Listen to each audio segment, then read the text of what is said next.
जय जगन्नाथ। देवनाशन भट्टर जड़े दास आउ ये बट विषय एवं प्रकृत कलिजुगर भक्त आउ माया भक्त ये विषय मु देवनाशन बट मूले कलिजुगर प्रकृत भक्त मानक अनुरोध करी भक्तर चरित आपण को पढ़ी शुणेबी जहाँ महापुरुष अच्युत बहुत दिन तक लेखा 46 पटर रे लेखा अच्छी अमर जुमरु आम कि नहीं से महापुरुषों लेखा जहाँ आपण शुणिले आपण माने निज निज परिचिति पाई परिबे। आपण भक्त ना माया भक्त, आपण भक्त कि प्रकार सात्विक गुण रे रहती, प्रकृत भक्त प्रभु को गुण गान करती एवं तांकर जो प्रकार कंपन असीम प्रकट हुए से जिनिस मु आज आपण निकट रे मोर भक्त भाई मान को जन देवाक चाहे जे प्रकृत देवनाशन बट को आसी आपण महापुरुषों स्वरूप जगन्नाथ स्वरूप अनंत स्वरूप नृसिंह स्वरूप आउ जेते देवा देवी माँ शारदा माँ विरजा माँ भगवती आपण समस्त को दर्शन ए बटरे करिवे। आउ आपण माने जो प्रकार सुप्त प्रकृत भक्त जे लुचिकी अछंती मु से भक्त मान को अनुरोध करुची समय आसीची कड़ीर शेषांत समय आउ जो समय रे आपण माने आउ लुचंतु नहीं आपण मान सहित आमर साक्षात हेले ये जो प्रकार उद्वेग आ करके आम सम स्वर डाकिबा आवाहन करवा हे प्रभु तमे जो प्रकट हो ये देवनाशन बट को आस आउ देवनाशन बटरू यही चित्तपड़ा कूलू आपण लीला आपण प्रकट करंतु जहाँ प्रभु मध्य लिखिं मालिका चित्तपड़ा नदी कूल उद्भव होइबी चतुर्दश ब्रह्मांड को कीर्ति रखीजी यही जो जिनिस मु आपण को केवल आधर भक्त चरित्र कौन आपण माने निजकू माया भक्त मान को अनुरोध करुची आपण माने वर्तमान सुधा जो जीवात्मा भावरे जीव भावरे आपण माने अछंती आपण परे आसंतु आत्मभाव को आ प्रकृत भक्त आपण हेई जातु एई देवनाशन बट पाखरे सब कड़े कर्मुष आपणकर यही सी हरण करेंगे प्रपंच जी एठी शोभावर्धन करुचंती आपण देखिबे। प्रणाम आपण मानकू करी भक्त मानकू कली जुगर समस्त भक्त मानकू मो अनुरोध करुची मु सेई प्रकृत भक्त आउ माया भक्त विषय रे दीपद पढ़ीदेवी महापुरुषों लेखारू आपण ताकू मिलेबे एवं निजको सुधारी नेबे। वर्तमान समय कड़ीर शेष समय मुझे कही वर्तमान महापुरुषों से लेखा को आपण मान निकट रे प्रतिपादित करुछि। ओम श्री गुरु परम ब्रह्म अनंत कल्की नारायण नमः। हे प्रभु ପ୍ରଭୁ କହିଛନ୍ତି ଶେଷ ଦେବ ଯଜ୍ଞ ଜହି ଜାଣିବ ସର୍ବଭକ୍ତଙ୍କ ଲୀଳା ହୋଇବ। ଇଏ ପ୍ରଭୁ ଜଗନ୍ନାଥ ଦାସଙ୍କର ଲେଖା। ଆକୁ ଜଗନ୍ନାଥ ଦାସ ଲେଖିଛନ୍ତି ଯେତେବେଳେ ଶେଷ ଦେବଙ୍କ ଯଜ୍ଞ ହବ ଏବଂ ତାପରେ ପରେ ସର୍ବଭକ୍ତଙ୍କ ଲୀଳା ହୋଇବ। ତେଣୁ ହେ ଭକ୍ତଗଣ, ବର୍ତ୍ତମାନ ସମୟ ଥାଉ ଥାଉ ଆପଣମାନେ ଇଏ ବଟ ନିକଟକୁ ଆସନ୍ତୁ ଏବଂ ଭେଟାଭେଟି ହୁଅନ୍ତୁ, କୋଳାଗ୍ରତ ହୁଅନ୍ତୁ, କଳ୍କୀଙ୍କ ଲୀଳା ପ୍ରକଟ କରନ୍ତୁ। ଏତିକି ମୋର ଅନୁରୋଧ। ତାକୁ ମୁଁ ମହାପୁରୁଷଙ୍କ ଲେଖାକୁ ପଢୁଛି। ଭକ୍ତ ଚରିତ ଦେଖିଲେ ଭକ୍ତ ଦି ପ୍ରକାର ଅଛନ୍ତି, ପ୍ରକୃତ ଭକ୍ତ ଓ ମାୟା ଭକ୍ତ। ଆସନ୍ତୁ ଆମେ ପ୍ରକୃତ ଭକ୍ତ ଓ ମାୟା ଭକ୍ତ ମାନଙ୍କୁ ଚିହ୍ନିବା। କେମିତି ଚିହ୍ନିବା? ପ୍ରଭୁ କହୁଛନ୍ତି, ଶୁଣ ହୋ ଅଚ୍ୟୁତ ହରିଣ ଉଷତ କଳିଯୁଗ ଭକ୍ତ କଥା, କିପରି ଚିହ୍ନିବୁ କିଏ ଭକ୍ତ ବୋଲି କହି ନ ଦେବା ସର୍ବଥା।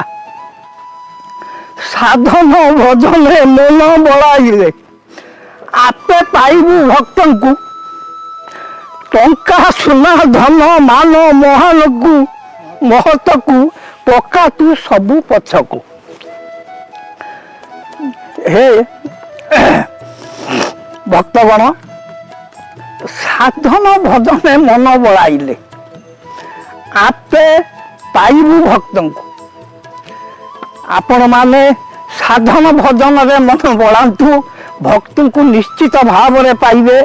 ଆକୁ ପ୍ରଭୁ ଲେଖିଛନ୍ତି, ଟଙ୍କା ସୁନା ଧନ ମାନ ମହତ ତାକୁ ତୁ ପକା ପଛକୁ, ସିଏ ଆବଶ୍ୟକ ନାହିଁ। କଳିରେ ଉତ୍କଳେ ପ୍ରବଳ ହୋଇବେ ଖଣ୍ଟ ଚୋର ପ୍ରତାରକ, ସେ ନୁହନ୍ତି ଭକ୍ତ ଦାଢ଼ି ନିଶ ରଖି ମାଗି ବୁଲୁଥିବେ ଭିକ। ଆତ୍ମଗୋପନରେ ରହିଥିଲେ ମୋର ବଛା ବଛା ଭକ୍ତ ମାନେ, ଚିହ୍ନା ନ ପଡ଼ିବେ ଜହିଁ ତହିଁ ବାବୁ ହେତୁ ରଖିଥିବୁ ମନେ। ସାଧନ ଭଜନ ନାମ ଜପ ତାଙ୍କ ଅନ୍ତରରେ ଥିବ ଲାଗି, ଭିକାରୀ ପରି ସେ ବାର ଦ୍ୱାର ବୁଲି ନ ଖାଇବେ କିଛି ମାଗି। ବାହାରେ ଦେଖିଲେ ଭକ୍ତ ଭକ୍ତି ଭାବେ ଚିହ୍ନା ଚିହ୍ନି ହେଉଥିବେ, ଆନ କେହି ତାଙ୍କୁ ଧନ ଜନ ବଳେ ବଶ କରି ନ ପାରିବେ। ଲୋଭ ମୋହ ତର୍କ ବିତର୍କ ତାଙ୍କର ନଥିବ କାଳ କାଳକୁ, ପର ଦୁଃଖ ଦେଖି ଆଖିରୁ ରତକ ବହି ତିନ୍ତୁଥିବ ବୁକୁ। ମାନ ଅପମାନ ନିନ୍ଦା ପ୍ରଶଂସାରେ ନଥିବ ତାଙ୍କର ଡର, କେବଳ ମୋ ନାମ ଅନ୍ତରେ ଅନ୍ତରେ ଜପୁଥିବେ କରି ସାର। ହେ ପ୍ରଭୁ, ଏ ଭକ୍ତମାନଙ୍କୁ ଏ ସନ୍ଦେଶ ତାଙ୍କୁ ଅନ୍ତରରେ ଜପାମାଳି କରିଦିଅ। ଏ ଭକ୍ତମାନେ ଆପଣଙ୍କୁ ପ୍ରକାଶ କରିବେ। ଆପଣ ଯୋଉଠି ଥାଆନ୍ତୁ ନା କାହିଁକି, ହେ ଅନନ୍ତ କଳ୍କୀ ନାରାୟଣ, ଆପଣ ପ୍ରକଟ ହୁଅନ୍ତୁ ଏବଂ ଏ ଦେବନାଶନ ବଟରୁ ଆପଣଙ୍କ ଲୀଳା ଆରମ୍ଭ ହଉ। ରାଜା ମହାରାଜା ଧନୀ ମାନି ତାଙ୍କୁ ଡାକିଲେ ଯେ ସେ ଯିବେ ନାହିଁ, ଗଲେ କେତେବେଳେ ଠିଆରେ ଠିଆରେ ଫେରିବେ ଦି କଥା କହି। ତାଙ୍କ ମନେ ଯେବେ କେହି ଦେଲେ କେବେ ଦେବ ଆଘାତ ଯାତନା, ତା ଫଳ ପାଇଁକି ରହିଛି ମୁଁ ତାକି ଭୋଗିବ ଯମ ଯାତନା। ପ୍ରଭୁ କେତେ ଉଦାସ, भक्ति को से कि प्रकार जगती भक्तर कड़े कड़े प्रभु था कथा आघात मो भक्त आखिरु बाहर जेबे लुह हरिहर ब्रह्मा हुअंतु ना कहीं पछे हेब कोह मोह उत्कल मंडले गोपने गोपने रहिबे मो भक्त माने आसु जेते बाधा हेउ असुविधा न शुणिब किछि काने हेउ कारावास अबा पुत्र शोक कियबा विपद भारी मो भक्त जानिब सबु मिछ माया संसारे रहिछि पुरी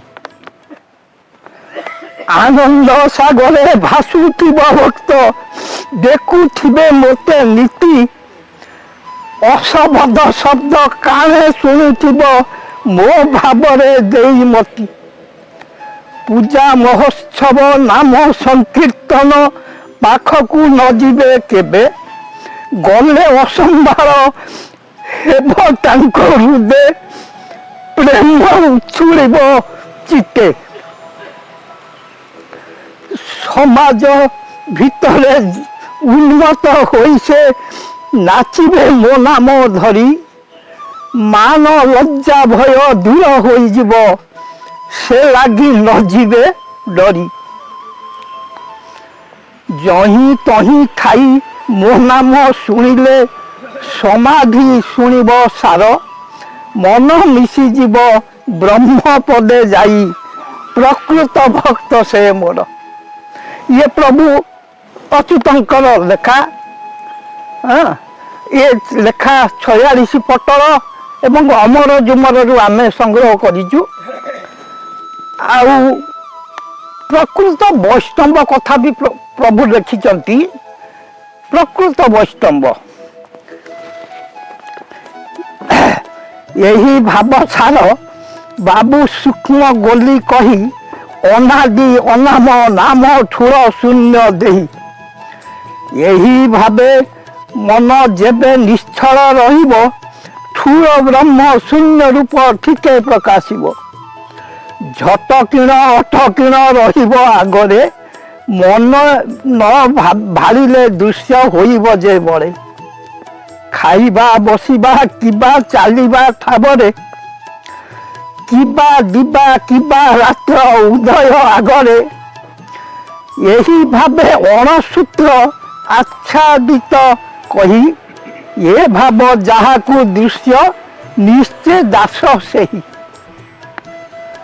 से निश्चय दास अटे ब्रह्म दर्शनी वैष्णव बोलिल तार नाम हुए पुणी जेणु करी ए ब्रह्म को नयने देखिला तेणु करी वैष्णव नाम को बहिला जेणु से विश्वास पद पाइला हेतु रे तेणु करी दास पद बहिला हृदय विश्वास पाइले बाबू दास पद कही ब्रह्म को देखिले बाबू वैष्णव बोलाई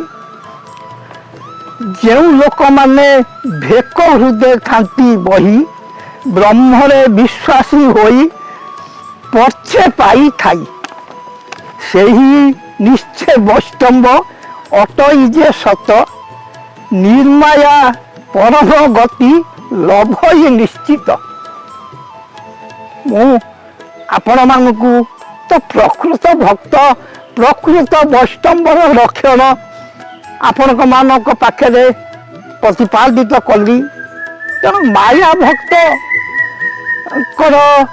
स्वरूप माया भक्तर आचरण माया भक्तर उच्चारण ये विषय रे आपण को टिके महापुरुषों लेखारू पढ़ी शुणाई दउची एवं निजे मिलैकी देखंतु मु प्रकृत माया भक्त ना प्रकृत भक्त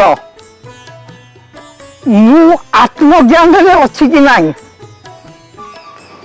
तेणु मु माया भक्त विषय रे किछि शुणाऊची ବ୍ରହ୍ମକୁ ନ ଦେଖି ଥୋକେ ବୋଳାନ୍ତି ବୈଷ୍ଣବ, ରାଗ ହିଂସା ଅହଙ୍କାର ବହିଥାନ୍ତି ଗର୍ବ, ବିଶ୍ୱାସ ନ ପାଇ ମିଛେ ବୋଲାନ୍ତି ଭକ୍ତ, ମାଳା ତିଲକ କୌପୁନୀ ବହିଥାନ୍ତି ଭେକ,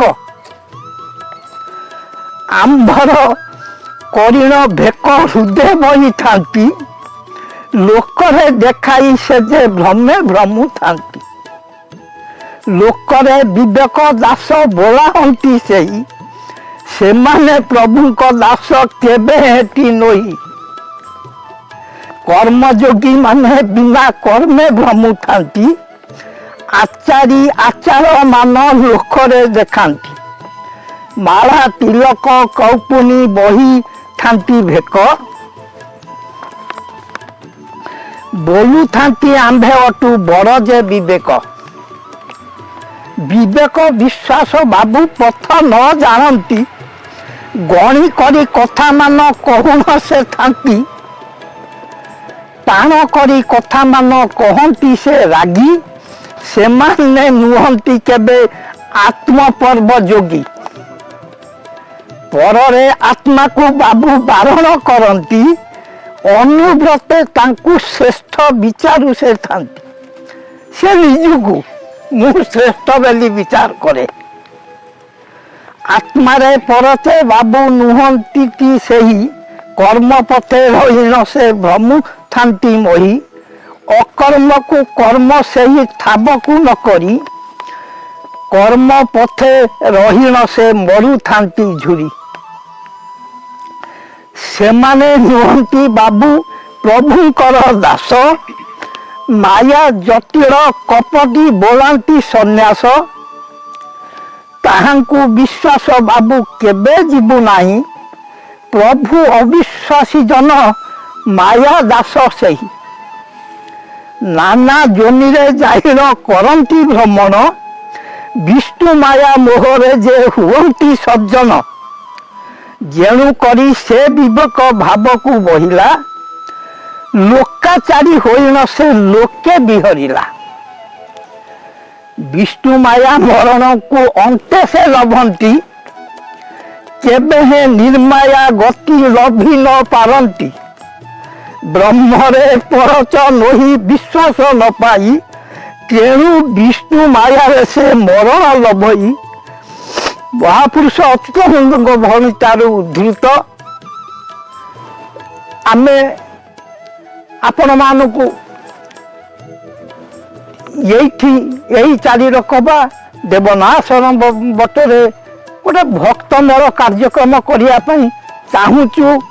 ଆପଣମାନେ ଯେଉଁ କୋଣ ଅନୁକୋଣରେ ଯେଉଁ ଭକ୍ତମାନେ ଆସନ୍ତୁ ବି ମାୟା ଭକ୍ତ, ଆସନ୍ତୁ ପ୍ରକୃତ ଭକ୍ତ, ସମସ୍ତଙ୍କର ଏହି ବଟରେ ନିଶ୍ଚିତ ଭାବରେ ପରିବର୍ତ୍ତନ ଗୁଣରେ ହବ। ଆପଣମାନେ ଭରସା ରଖନ୍ତୁ ଆଉ ଆଶ୍ରିତ ହୁଅନ୍ତୁ ଦେବନାଶନ ବଟର ପ୍ରଭୁଙ୍କ ଲୀଳା କ୍ଷେତ୍ରର ପ୍ରଥମ ଆଦ୍ୟ ଲୀଳା ଏଇଠି ହବ।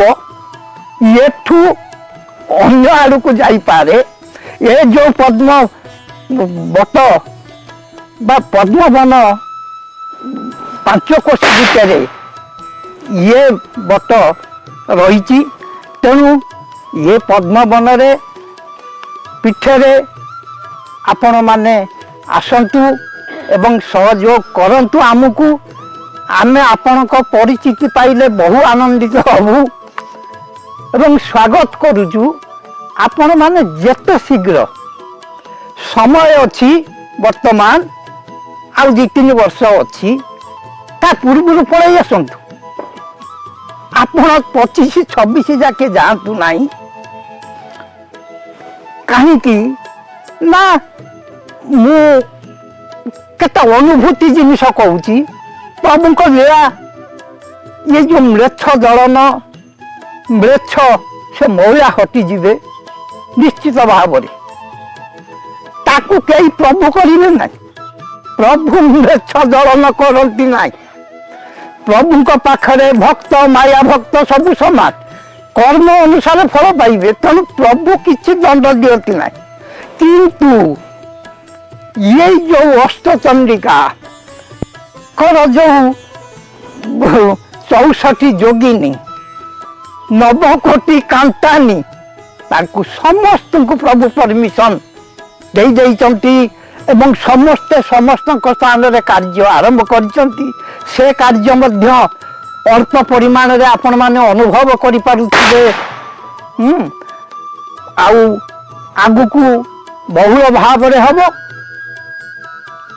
तेणु बेल थाउ थाउ सुमरी प्रभु को आपण माने आशा करंतु भरोसा करंतु सही करती नारायण पाद तले समर्पित हो जातु हे प्रभु आपण उद्भव होई आउ लीला ये भक्त मान को सुरक्षा आपण दियंतु एति कही मु ये भक्त चरित समापन करुचु किछि दोष त्रुटि थिले आपण ताकू क्षमा करिवे आउ प्रभु को अनुगामी हवा पाई आपण माने लय लगांतु एति कही कि मु मोर यही कई पद कथा आपण मान को केते भलो लागिबो बा कष्ट दबो सेति पे मु क्षमा मागी होउची